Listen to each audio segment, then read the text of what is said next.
Assalamualaikum warahmatullahi wabarakatuh. Selamat pagi anak-anakku semua. Hari ini kita bertemu kembali untuk belajar ekonomi, materi kompetensi dasar 3.3 tentang siklus akuntansi perusahaan jasa. Adapun indikator yang akan kita pelajari hari ini, yang pertama yaitu menjelaskan karakteristik perusahaan jasa, kemudian tahapan proses akuntansi, mekanisme debit dan kredit, bentuk-bentuk akun buku besar, transaksi keuangan dalam buku besar, pengertian jurnal umum, fungsi jurnal umum, mencatat transaksi ke jurnal umum, serta kegiatan memposting. Anak-anakku yang berbahagia, sebelumnya kita membahas lebih jauh tentang bagaimana siklus akuntansi perusahaan jasa. Terlebih dahulu kita harus mengenal yang pertama yaitu tentang karakteristik perusahaan jasa. Yang pertama adalah pengertian perusahaan jasa. Perusahaan jasa adalah perusahaan yang kegiatan utamanya membuat produk tidak berwujud berupa jasa atau layanan dengan tujuan memberi laba atau memberi layanan kepada masyarakat. Jadi intinya perusahaan jasa adalah perusahaan yang memberikan layanan jasa kepada masyarakat. Adapun ciri-ciri perusahaan jasa, yang pertama adalah perusahaan jasa itu menawarkan layanan yang tidak berwujud. Jadi di sini perusahaan itu memberikan layanan jasa, jadi bukan menjual sebuah produk. Yang kedua adalah standar harga untuk layanan yang ditawarkan oleh perusahaan jasa sulit untuk diukur. Yang ketiga adalah tidak ada proses produksi dan yang keempat tidak menjual barang dagangan. Jadi intinya di sini adalah bahwa ciri perusahaan jasa itu adalah barang yang diperjualbelikan dalam bentuk layanan jasa. Di dalam siklus akuntansi perusahaan jasa ada 3 tahap. Yang pertama yaitu tahap pencatatan. Pada tahap pencatatan, di sini meliputi yang pertama adalah harus ada yang namanya bukti transaksi keuangan. Yang kedua yaitu jurnal. Yang ketiga adalah buku besar. Tahap yang kedua dalam siklus akuntansi perusahaan jasa adalah meliputi pembuatan neraca saldo, jurnal penyesuaian, dan kertas kerja. Yang ketiga yaitu tahap pembuatan laporan keuangan. Pada tahap pembuatan laporan keuangan ini minimal perusahaan harus membuat 3 laporan keuangan, yaitu laporan perubahan modal, laporan neraca, dan laporan laba rugi. Atau di dalam susunan ini harus urut, yang pertama adalah laporan laba rugi, laporan perubahan modal, dan yang ketiga adalah laporan neraca.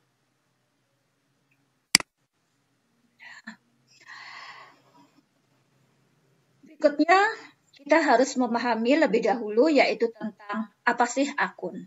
Atau lebih tepatnya kita mengenal dulu yaitu yang namanya transaksi.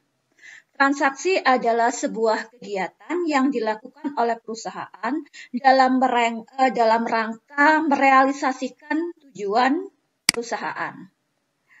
Nah, transaksi itu ada 2, yaitu transaksi intern dan transaksi ekstern. Kalau transaksi intern itu transaksi yang hanya berlaku di dalam perusahaan itu sendiri. Misalnya, bagian tenaga kerja membuat sebuah bukti yang akan diberikan kepada bagian keuangan. Jadi bukti ini hanya berlaku untuk antar bagian dalam sebuah perusahaan. Sedangkan kalau transaksi eksternal, ini adalah transaksi yang terjadi antar perusahaan. Jadi di luar, berasal dari luar perusahaan dan nanti berlaku baik itu untuk perusahaan kita ataupun untuk perusahaan yang lain. Misalnya Kita membeli barang dagangan, kita mendapat faktur, kita mendapatkan kwitansi, dan bukti ini akan berlaku untuk di perusahaan kita ataupun untuk di perusahaan yang eksternal. Apa contoh-contoh dari transaksi itu? Yang pertama adalah contoh transaksi internal, yaitu memo. Tadi saya katakan bahwa misalnya bagian personalia membuat memo untuk bagian keuangan. Jadi ini merupakan salah satu contoh bukti transaksi yang ada di dalam perusahaan. Kemudian contoh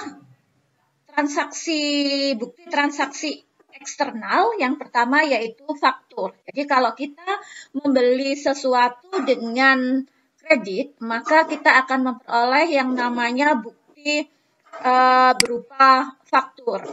Nah, kalau kita membeli secara tunai, maka dapat yang namanya kwitansi buktinya. Nah, selain kwitansi ada juga yaitu nota debit, bukti transaksi, kemudian ada nota kredit, nah, kemudian ada bon kontan. Bon kontan ini juga sama dengan kwitansi, yaitu bukti transaksi yang diperoleh ketika kita menjual barang secara tunai. Ada rekening koran. Nah, jadi di sini rekening koran ini adalah bukti transaksi yang berkaitan dengan keuangan kita yang ada di bank. Nah, berikutnya adalah akun. Akun itu apa? Akun merupakan suatu media yang dibuat sedemikian rupa sebagai tempat mencatat. Jadi akun adalah tempat mencatat sebuah transaksi. Di mana nanti ada sisi debit dan sisi kredit. Nah, bagaimana kita mengaplikasikan nanti akun-akun ini di dalam jurnal umum? Nah, baik, kita lanjutkan berikutnya yaitu berkaitan dengan jurnal umum. Jadi jurnal umum ini adalah siklus akuntansi di tahap yang pertama, langkah yang kedua. Jadi tahap yang pertama siklus akuntansi adalah tahap pencatatan. Tahap pencatatan itu dimulai dari bukti transaksi yang sudah kita bahas. Berikutnya kita masuk ke jurnal umum. Apa jurnal umum? Jurnal umum ini adalah merupakan media dalam proses akuntansi untuk menampung akun-akun transaksi. Jadi menampung semua transaksi yang sudah kita lakukan, ini nanti kita catat di jurnal umum.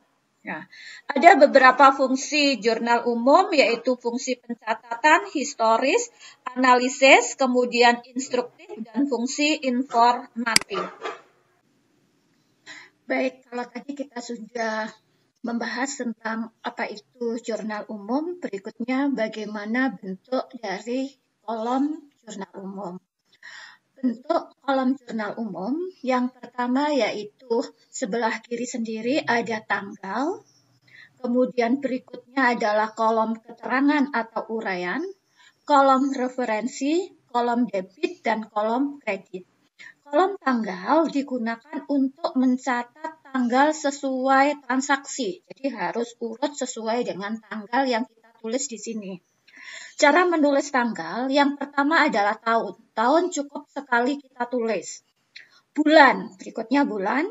Nah, bulan ini juga cukup sekali kita tulis. Jadi kita tidak perlu menulis berkali-kali untuk bulan dengan bulan yang sama. Kecuali kalau bulannya beda baru kita tulis bulannya. Sedangkan kalau tanggal, nah tanggal ini harus kita tulis sesuai dengan transaksi, urut. Kalau misalnya dalam satu tanggal itu ada 10 transaksi, berarti nanti di sini muncul tanggal yang sama sebanyak 10.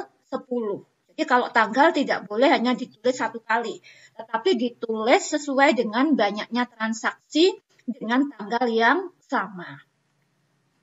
Kemudian berikutnya adalah kolom keterangan atau uraian.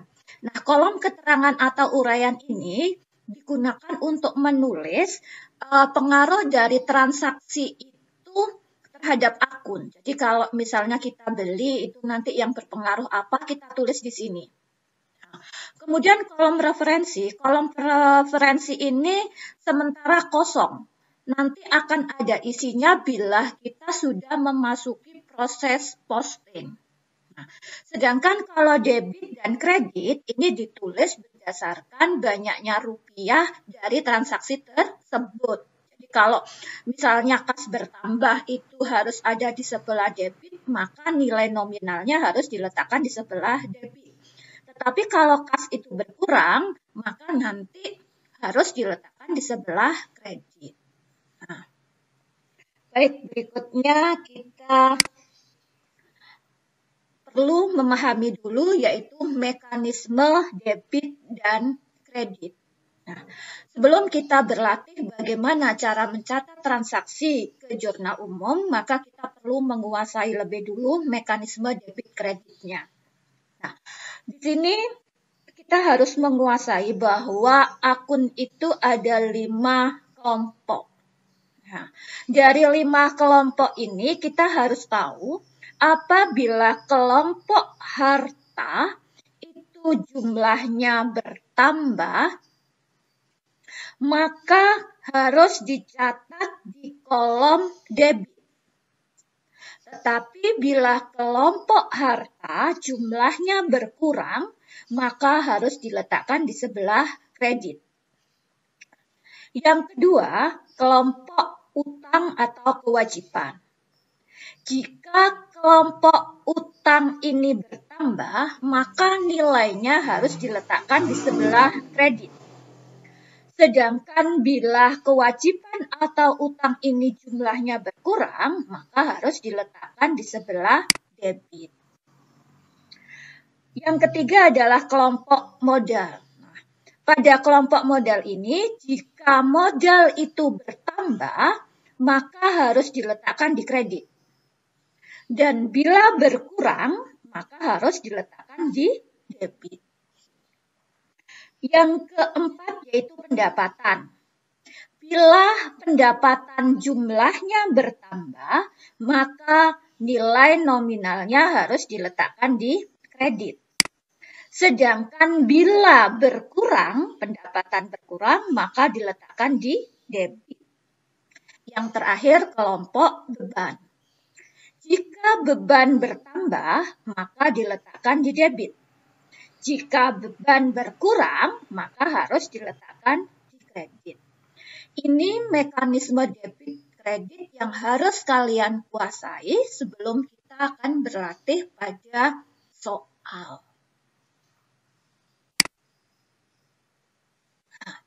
Baik, berikutnya kita akan latihan menuju soal bagaimana kalau misalnya ada sebuah transaksi itu kita tulis di dalam jurnal umum.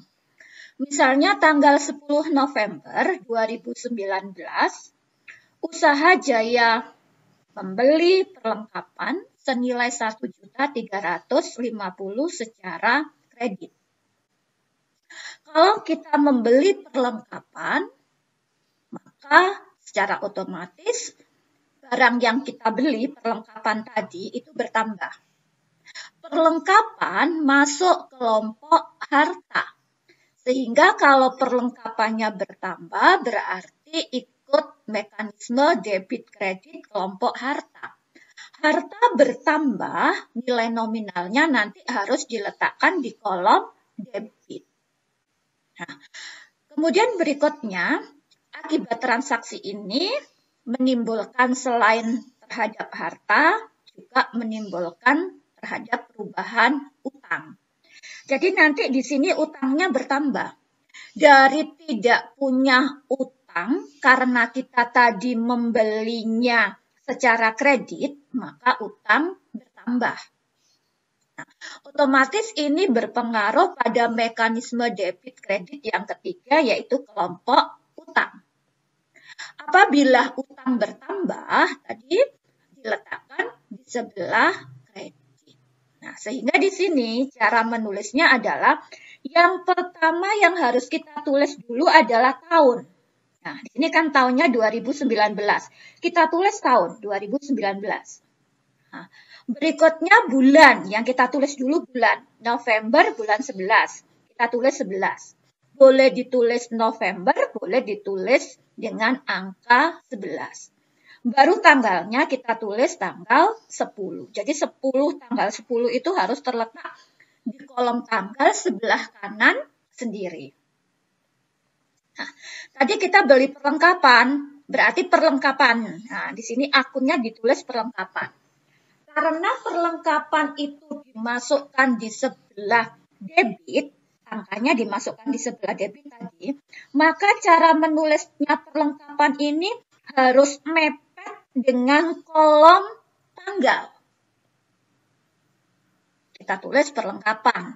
Nah, nilainya berapa? Tadi kalau perlengkapan itu kan kelompok harta. Harta bertambah di sebelah debit, ditulis di sebelah debit. Bertambah 1.350.000. Nah, yang kedua tadi kan pengaruhnya sama utang. Nah, karena utang bertambah itu letaknya di kredit, maka cara menulisnya harus ditulis menjorok ke dalam. Jadi kalau ketik itu hitungan 5 spasi. 5 spasi baru ditulis utang dagang atau utang usaha. Karena perusahaannya jasa, maka di sini yang benar harusnya ditulis utang usaha. Nilainya diletakkan di sebelah kredit. Nah, baru diakhiri dengan pemberian keterangan. Jadi di sini ditulis keterangan pembelian perlengkapan secara kredit.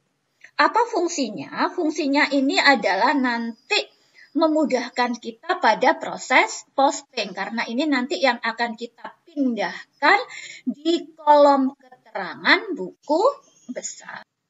Baik, untuk lebih memahami bagaimana kita mengaplikasikan sebuah transaksi di dalam jurnal umum, ada beberapa contoh soal yang akan Ibu bahas. Yang pertama yaitu pada tanggal 1 Desember 2019, Maruto memulai usahanya dengan menanamkan investasi berupa uang tunai 30 juta dan kendaraan bekas 18 juta.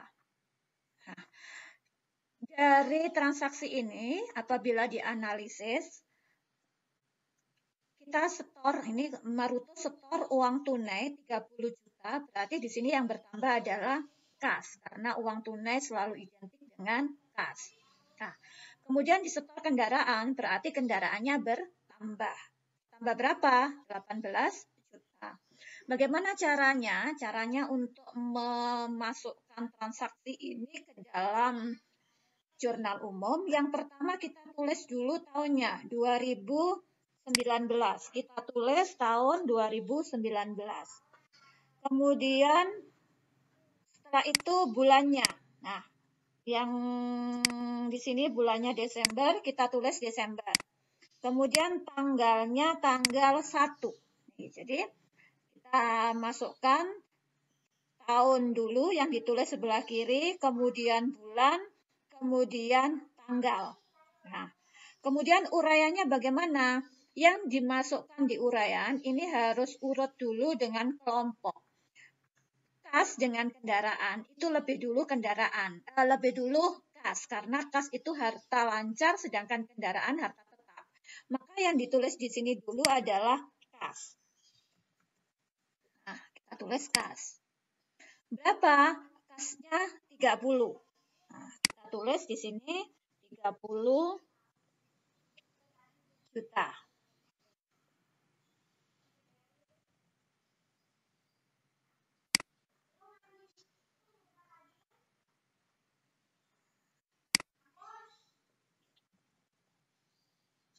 Nah, ini kita tulis 30 juta. Nah, kemudian berikutnya tadi berpengaruh pada kendaraan. Kita tulis kendaraan. Kendaraan bertambah. Kendaraan bertambah itu di sebelah debit. Berapa? 18. Nah, kendaraan 18. Nah, selain berpengaruh pada kas dan kendaraan, ini kan sisi debit. Padahal akuntansi harus seimbang antara debit dengan kredit. Apa debitnya? Debitnya di sini karena dia memulai usahanya dengan menanamkan investasi, maka di sini investasinya yang bertambah. Investasi itu berpengaruh pada modal, sehingga yang di sini yang ditulis adalah modal. Nah, karena modal itu letaknya di sebelah kredit, maka cara menulisnya harus menjorok. Nah, jadi harus menjorok semacam ini. Yang di debit ini agak ke kiri, yang di kredit agak ke dalam. Berapa jumlahnya? Jumlahnya ini adalah total 30 sama 18. Berarti di sini modalnya bertambah 48. Nah, jangan lupa di sini diberi keterangan, yaitu apa? Investasi awal.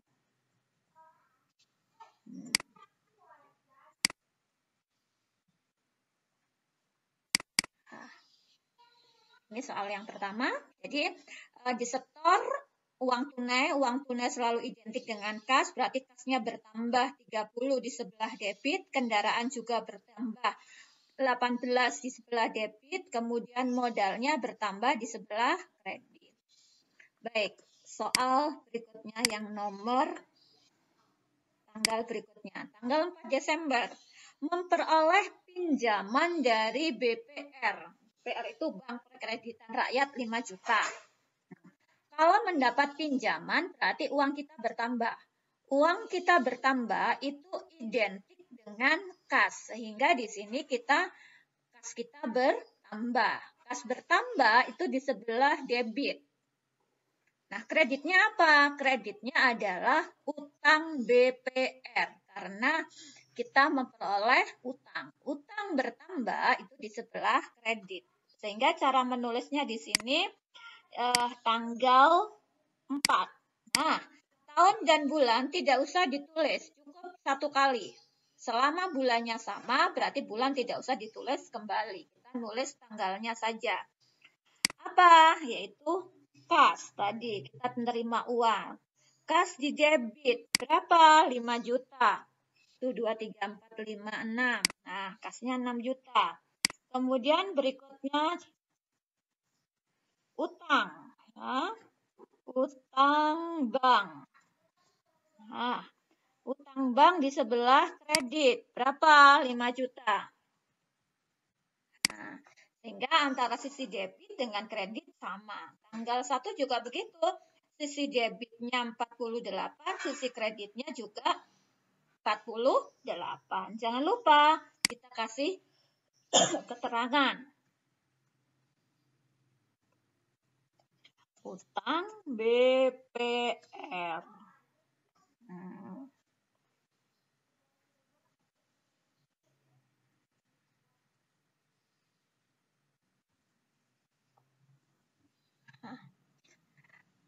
Baik, kita coba lagi soal berikutnya.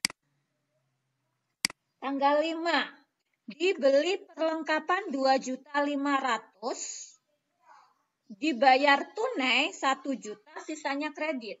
Kalau kita membeli perlengkapan 2.500.000, otomatis perlengkapannya bertambah 2.500.000. Dari 2.500.000 ini, karena dibayar tunai 1 juta, berarti uang kas kita berkurang 1 juta.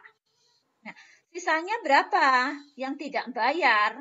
Sisanya yang tidak bayar berarti 2,5 juta dikurangi 1 juta, maka sisanya adalah 1,5 juta. 1,5 juta inilah yang disebut dengan utang. Bagaimana cara menulisnya? Nah, tadi tanggal berapa? Tanggal 5. Nah, tadi kan yang debit apa? Yang debit perlengkapan. Kita tulis perlengkapan. Di debit 2.500.000. Nah, Kemudian kreditnya kas. Nah, kasnya berkurang. Kasnya berkurang berapa? 1 juta.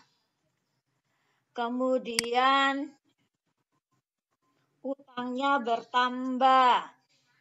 Utang usaha di sini. Bukan utang bank. Tadi kalau utang bank, karena kita punya utang ke bank. Tapi kalau utang usaha, utang yang berkaitan dengan usaha. Jadi nggak boleh ditulis dicampur, karena jenisnya berbeda. Berapa? 1.500.000. Nah, sehingga sisi debit dengan sisi kredit sama. Jangan lupa diberi keterangannya. Keterangannya apa? Dibeli dengan sebagian utang. Nah, ini ya. Kalau sudah semuanya ditulis di sini, nanti jumlah debit dengan jumlah kredit harus sama. Sampai di sini ada pertanyaan? Baik, untuk lebih memahami, saya beri soal, silahkan nanti dikerjakan di buku atau boleh dikerjakan menggunakan Excel. Baik, saya akhiri. Assalamualaikum warahmatullahi wabarakatuh.